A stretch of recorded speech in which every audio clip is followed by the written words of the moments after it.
آج ہمارے سامنے خاموش جدائی کا بھاری بوجھ کے عنوان سے ایک کہانی کے کچھ حصے ہیں۔ جی، بظاہر یہ ایک سیدھی سادھی کہانی لگتی ہے، محبت، پیسہ اور پھر جدائی۔ جی، لیکن جب ہم اس کی گہرائی میں اترتے ہیں تو ایک بہت پیچیدہ سوال سامنے آتا ہے۔ بالکل۔ کیا پیسہ واقعی ایک اچھے بھلے انسان کو بدل دیتا ہے، یا وہ صرف ایک نقاب ہٹاتا ہے۔ جی کیا اصلیت پہلے سے ہی اندر چھپی ہوتی ہے؟ یہ ایک بہت اہم نقطہ ہے، اچھا، کیونکہ اکثر ایسی کہانیوں سے لوگ سبق نکالتے ہیں کہ دولت بری چیز ہے۔ ہاں یہ بہت عام نتیجہ ہے۔ لیکن یہاں معاملہ اتنا سادہ نہیں ہے۔ یہ کہانی دراصل انسانی نفسیات، ہماری ترجیحات، اور کامیابی کے تصور پر ہے۔ بالکل۔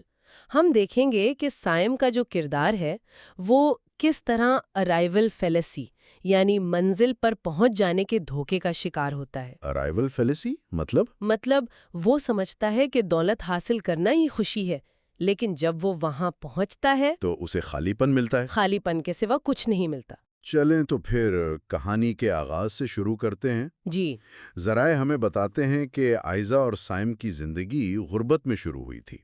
ایک چھوٹا سا گھر تھا، وسائل کم تھے۔ لیکن ان کے پاس ایک ایسی دولت تھی جو بعد میں ان سے چھن گئی۔ ایک دوسرے کا ساتھ۔ اور سکون۔ مجھے جو بات سب سے زیادہ متاثر کرتی ہے وہ یہ ہے کہ ان کی غربت کو بوجھ کے طور پر نہیں دکھایا گیا۔ نہیں، بلکہ ان کے رشتے کی مضبوطی کے ایک ثبوت کے طور پر۔ بالکل، اور یہیں سے کہانی کی نفسیاتی بنیاد رکھی جاتی ہے۔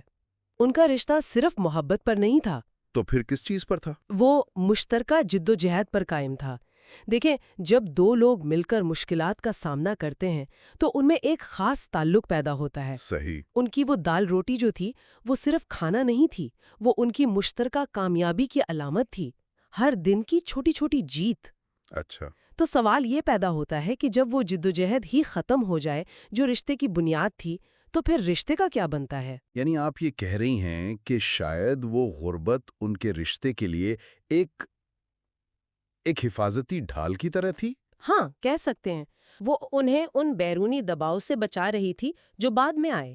یہ ایک بہت دلچسپ زاویہ ہے، کیونکہ جیسے ہی یہ ڈھال ہٹتی ہے، کہانی میں بحران شروع ہو جاتا ہے۔ جی، سائم کی محنت رنگ لاتی ہے، وہ شہر کا ایک بڑا بزنس مین بن جاتا ہے۔ اور وہی کامیابی جس کے لیے شاید انہوں نے مل کر خواب دیکھے تھے۔ وہی ان کے درمیان دیوار بن جاتی ہے۔ ہاں، اور یہ دیوار اینٹ اور غارے کی نہیں تھی، یہ بدلی ہوئی ترجیحات، غرور کی دیوار تھی۔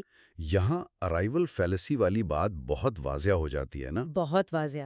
سائم نے سالوں تک یہ سوچ کر محنت کی کہ جس دن میرے پاس پیسہ ہوگا سب ٹھیک ہو جائے گا۔ جو کہ ایک بہت بڑا دھوکہ ہے۔ بالکل، نفسیات ہمیں یہی بتاتی ہے، خوشی کوئی منزل نہیں ہے۔ جیسے ہی سائم اپنی منزل پر پہنچا، اسے احساس ہوا کہ اس سفر میں وہ اس شخص کو پیچھے چھوڑ آیا ہے جو اس منزل کو بامانی بنا سکتا تھا۔ یعنی خود کو ان کی روزمرہ کی زندگی پر بہت بھیانک تھا۔ جی، وہ گھر جو کبھی محبت اور ہنسی کا مرکز تھا، اب وہ بحث اور جھگڑوں کا میدان جنگ بن گیا۔ ذرائع بتاتے ہیں کہ اب ان کے درمیان محبت بھری باتیں نہیں ہوتیں، بلکہ پیسوں پر، پارٹیوں پر بحث ہوتی تھی۔ اور پھر ایک رات یہ تناؤ اپنی انتہا کو پہنچ جاتا ہے۔ جی، غصے میں آ کر سائم وہ جملہ کہتا ہے جو شاید ان کے رشتے کے تابوت میں آخری کیل ثابت ہوتا ہے۔ میں تمہیں آزاد کرتا ہوں۔ جی، میں تھک گیا ہوں تمہاری ان باتوں سے، اگر تمہیں سکون چاہیے تو جاؤ یہاں سے، میں تمہیں آزاد کرتا ہوں۔ اس ایک جملے پر رک کر غور کرنے کی ضرورت ہے۔ میں تمہیں آزاد کرتا ہوں۔ یہ بہت گہرا جملہ ہے۔ سائم جو اب مالی آزادی کو ہی سب سے بڑی کامیابی سمجھتا ہے، وہ آئزہ کو وہی چیز آفر کر رہا ہے۔ اچھا، تو وہ سمجھ رہا تھا کہ وہ اس پر کوئی احسان کر رہا ہے۔ بالکل، اسے یہ احساس ہی نہیں کہ ان کے رشتے کی خوبصورتی آزادی میں نہیں بلکہ باہمی انحصار میں تھی، ایک دوسرے کی ضرورت ہونے میں تھی۔ تو وہ اپنے رشتے پر بزنس کا اصول لاگو کر رہا تھا۔ جی، اور یہی اس کی سب سے بڑی غلطی تھی۔ تو کیا یہ کہا جا سکتا ہے کہ وہ اصل میں آئزہ سے نہیں بلکہ خود اپنے اندر کی جنگ سے تنگ آ چکا تھا؟ آپ نے بالکل صحیح پکڑا۔ وہ اس دباؤ سے، اس مسلسل دوڑ سے تھک گیا تھا، اور آئزہ اس کے اس اندرونی خلفشار کا محض ایک بیرونی ہدف بن گئی۔ صحیح۔ وہ آئزہ کو آزاد نہیں کر رہا تھا، وہ دراصل اپنی اس بے چینی اور فرسٹریشن سے فرار حاصل کرنا چاہتا تھا۔ جس کا ذمہ دار وہ غلطی سے آئزہ کو سمجھ رہا تھا۔ جی، وہ سمجھتا تھا کہ آئزہ کو بھیجنے سے گھر میں سکون آ جائے گا، جبکہ حقیقت یہ تھی کہ سکون کا سرچشمہ تو آئزہ ہی تھی۔ بالکل اس نے بیماری کی علامت کا علاج کرنے کی کوشش کی، بیماری کی جڑ تک پہنچنے کی نہیں، اور جڑ وہ خود تھا۔ اور آئزہ، اس کی خاموشی، وہ کچھ کہے بغیر چلی جاتی ہے۔ جی اس کا یہ عمل اس کے کردار کی گہرائی کو ظاہر کرتا ہے۔ اسے شاید احساس ہو گیا تھا کہ اب الفاظ کی کوئی گنجائش نہیں بچی۔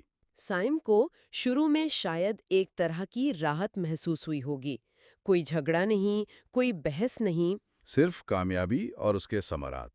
لیکن کہانی ہمیں بتاتی ہے کہ یہ سکون بہت عارضی تھا۔ یہ سکون نہیں بلکہ سکون کا وہم تھا، اور جلد ہی حقیقت اس پر واضح ہونے لگتی ہے۔ یہاں سے کہانی پچھتاوے کے نفسیاتی مرحلے میں داخل ہوتی ہے۔ جی، انسان کی فطرت ہے کہ وہ نعمت کی قدر تب کرتا ہے جب وہ چھن جاتی ہے۔ اور سائم کے معاملے میں یہ احساس بہت شدید ہے۔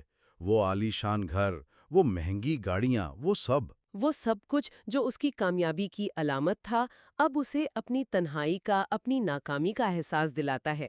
وہ گھر اسے کاٹنے کو دوڑتا ہے۔ مجھے دال روٹی کی علامت کا استعمال بہت طاقتور لگا۔ بہت زیادہ۔ ایک وقت تھا جب وہ ان کے لیے صرف کھانا نہیں بلکہ محبت اور اشتراک کی علامت تھی۔ جی اب سائم کے پاس دنیا کی ہر نعمت ہے، لیکن اسے وہی دال روٹی والا ساتھ یاد آتا ہے۔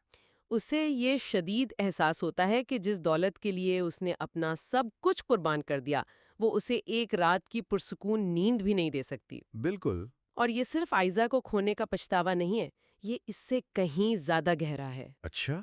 یہ اپنی ذات کے اس حصے کو کھونے کا پچھتاوا ہے جو خالص تھا، جو سچا تھا، جو صرف آئزہ کی موجودگی میں زندہ تھا۔ مطلب وہ ایک امیر آدمی ہے، لیکن اندر سے وہ اس غریب لڑکے سے بھی زیادہ غریب ہو چکا ہے جو وہ کبھی تھا۔ بالکل۔ اس نے ایک خواب کا پیچھا کیا، اور اس کی تعبیر پانے کے عمل میں اس نے اس حقیقت کو کھو دیا جو اس خواب سے بھی زیادہ خوبصورت تھی۔ کئی مہینے گزر جاتے ہیں، وقت کا پہیہ چلتا رہتا ہے، لیکن سائم کے لیے شاید وقت اسی ایک لمحے میں ٹھہر گیا تھا۔ جی، جب آئزہ گھر سے گئی تھی۔ اور پھر کہانی اپنے انجام کی طرف بڑھتی ہے۔ سائم کو ایک فون کال آتی ہے اور وہ ہسپتال پہنچتا ہے۔ وہاں کا منظر بہت دل دہلا دینے والا ہے۔ اسے آئزہ ملتی ہے جو سفید چادر میں لپٹی ہوئی ہے، زندگی کی آخری سانسیں لے رہی ہے۔ یہ کہانی کا کلائمیکس ہے، وہ مقام جہاں تمام انکہی باتیں، تمام پچھتاوے اور تمام درد ایک ساتھ پھٹ پڑتے ہیں۔ وہ خاموشی جو مہینوں سے ان کے درمیان قائم تھی، اب ایک ابدی نہ ٹوٹنے والی خاموشی میں بدلنے والی ہے۔ وہ اس کا ہاتھ تھام کر پھوٹ پھوٹ کر روتا ہے۔ اس کا رونا صرف غم کا اظہار نہیں، یہ اس کی بے بسی، اس کی غلطی اور اس کی مکمل شکست کا اعتراف ہے۔ وہ کہتا ہے، آئزہ، مجھے معاف کر دو، میں اندھا ہو گیا تھا۔ یہ وہ الفاظ ہیں جو شاید مہینوں سے اس کے اندر قید تھے۔ لیکن غرور اور انا کی دیواریں انہیں باہر نہیں آنے دے رہی تھیں۔ اس کا یہ کہنا کہ میں اندھا ہو گیا تھا بہت اہم ہے۔ وہ واقعی اندھا ہو گیا تھا۔ کامیابی کی چمک نے، جی، کامیابی کی چمک، دولت کی ہوس، ان سب نے اس کی بصیرت چھین لی تھی۔ وہ یہ نہیں دیکھ سکا کہ وہ کیا حاصل کر رہا ہے اور اس کی قیمت پر کیا کھو رہا ہے۔ اور پھر کہانی کا سب سے وزنی لمحہ آتا ہے۔ جی، آئزہ آخری بار آنکھیں کھولتی ہے اور اس کا آخری الفاظ کہانی کا پورا نچوڑ بیان کر دیتے ہیں۔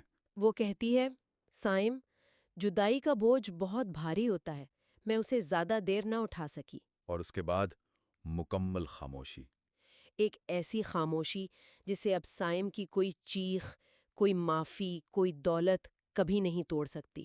آئزہ کے یہ آخری الفاظ، جدائی کا بوجھ۔ یہ صرف جسمانی دوری کا بوجھ نہیں تھا، یہ جذباتی تنہائی کا بوجھ تھا، ٹوٹے ہوئے خوابوں کا بوجھ تھا، انکہی باتوں کا بوجھ تھا۔ یہ اس امید کا بوجھ تھا جو ہر روز ٹوٹتی تھی۔ بالکل، آئزہ نے یہ سارا بوجھ خاموشی سے اٹھایا اور آخرکار اس کے نیچے دب گئی۔ اس کہانی کا اختتام اس لیے اتنا طاقتور ہے کیونکہ یہ ہمیں بتاتا ہے کہ زندگی میں کچھ نقصانات ناقابل تلافی ہوتے ہیں۔ آج سائم کے پاس سب کچھ ہے، مگر وہ آواز نہیں جو اسے محبت سے پکارتی تھی۔ یہاں ایک سوال پیدا ہوتا ہے، ہم نے سائم کے کردار کا بہت تجزیہ کیا، لیکن آئزہ کے بارے میں کیا؟ کیا اس کی خاموشی کو صرف ایک عظیم قربانی سمجھا جائے یا یہ بھی رشتے کو بچانے میں ایک ناکامی تھی؟ یہ ایک بہت اہم اور پیچیدہ نکتہ ہے۔ کیا اس کا خاموشی سے چلے جانا بھی مسئلے کا ایک حصہ تھا؟ دیکھیں، کہانی ہمیں آئزہ کے نقطۂ نظر سے زیادہ کچھ نہیں بتاتی۔ صحیح۔ تو ایک طرف اس کی خاموشی کو اس کی وقار اور خودداری کی علامت سمجھا جا سکتا ہے، اس نے بھیک نہیں مانگی۔ جب اسے لگا کہ اس کی قدر نہیں تو وہ پیچھے ہٹ گئی۔ جی لیکن دوسری طرف یہ بھی کہا جا سکتا ہے کہ رشتے دو طرفہ ہوتے ہیں۔ شاید اس کی طرف سے بھی رابطے کی ایک کوشش، ایک آخری جنگ رشتے کو بچا سکتی تھی۔ تو اس کی خاموشی نے سائم کو اپنی غلطی کا احساس کرنے کے لیے وقت تو دیا، لیکن تب تک بہت دیر ہو چکی تھی۔ تو اس کی خاموشی ایک ہی وقت میں اس کی طاقت بھی تھی اور شاید اس رشتے کی کمزوری بھی، تو یہ تھی ایک ایسی محبت کی کہانی جو غربت میں امیر تھی۔ اور ایک ایسی دولت کی داستان جس نے زندگی کو اندر سے کھوکھلا کر دیا۔ یہ ہمیں کامیابی اور خوشی کے اصل معنی پر دوبارہ غور کرنے پر مجبور کرتی ہے نا؟ بالکل، اور یہ بھی دکھاتی ہے کہ جن چیزوں کو ہم ترقی کی راہ میں رکاوٹ سمجھ کر پیچھے چھوڑ دیتے ہیں، اکثر وہی ہماری زندگی کی اصل بنیاد ہوتی ہیں۔ صحیح۔ اور یہ کہانی اپنے پیچھے ایک گہرا سوال چھوڑ جاتی ہے، جو صرف سائم اور آئزہ کے لیے نہیں، ہم سب کے لیے ہے۔ وہ کیا؟ بہتر زندگی کی تلاش کس موڑ پر آ کر اس زندگی کو تباہ کرنا شروع کر دیتی ہے جو ہمارے پاس پہلے سے موجود ہوتی ہے؟ وہ کون سی لکیر ہے جسے پار کرنے کے بعد کامیابی خوشی چھیننا شروع کر دیتی ہے؟ اور سب سے اہم سوال، کیا معافی کی کوئی اہمیت رہ جاتی ہے جب وہ خاموشی جسے توڑنے کی آپ کوشش کر رہے ہوں ہمیشہ کے لیے قائم ہو چکی ہو؟